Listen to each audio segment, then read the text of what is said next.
I'm going to make some half square triangle units out of this light flowery fabric and this darker blue fabric. I need to take one of the fabrics and draw a diagonal line on the back from corner to corner. I could do this on either fabric, but it's usually easier to do it on the lighter one because it's easier to find a pencil that shows up well on the line.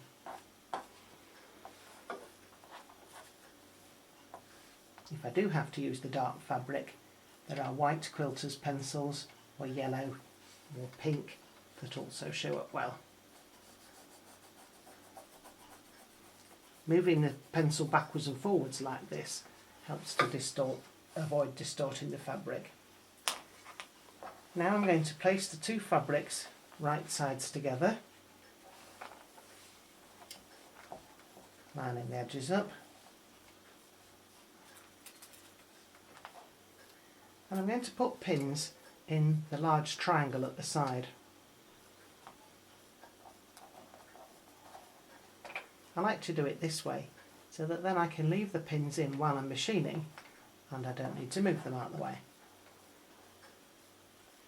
Because I'm making two at the same time, I now put those right sides together,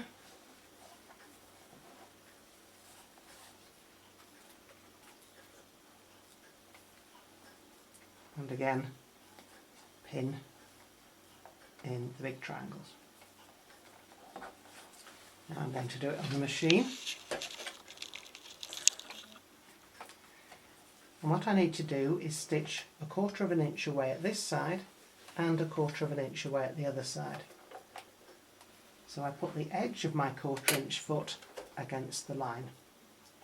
And then when I stitch, I know that I will be stitching 1/4 of an inch away.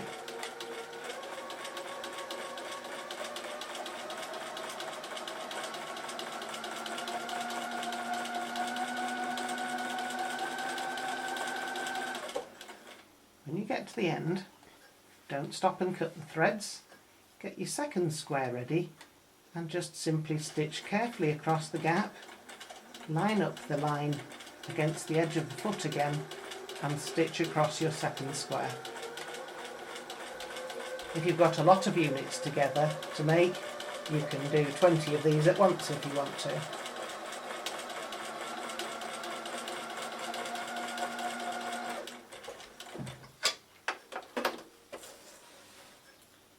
Cut the threads at the end.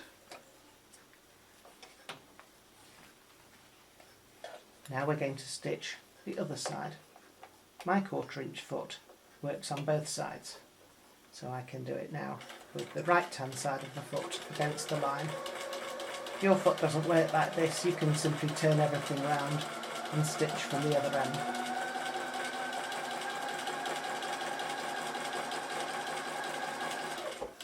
Again, stop at the end of the first one, stitch carefully across the gap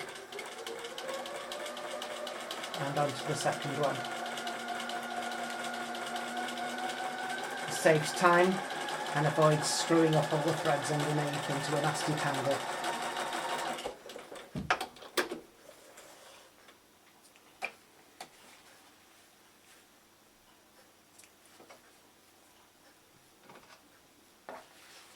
Now the pins can come out.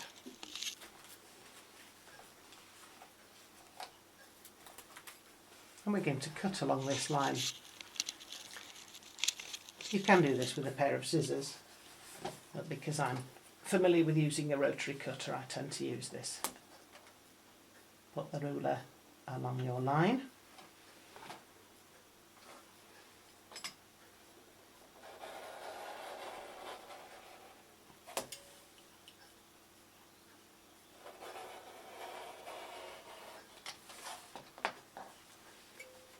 And now, one little bit I didn't cut, there we are. Each square has made 2 half square triangle units, so now I've got 4 all ready to use in my block.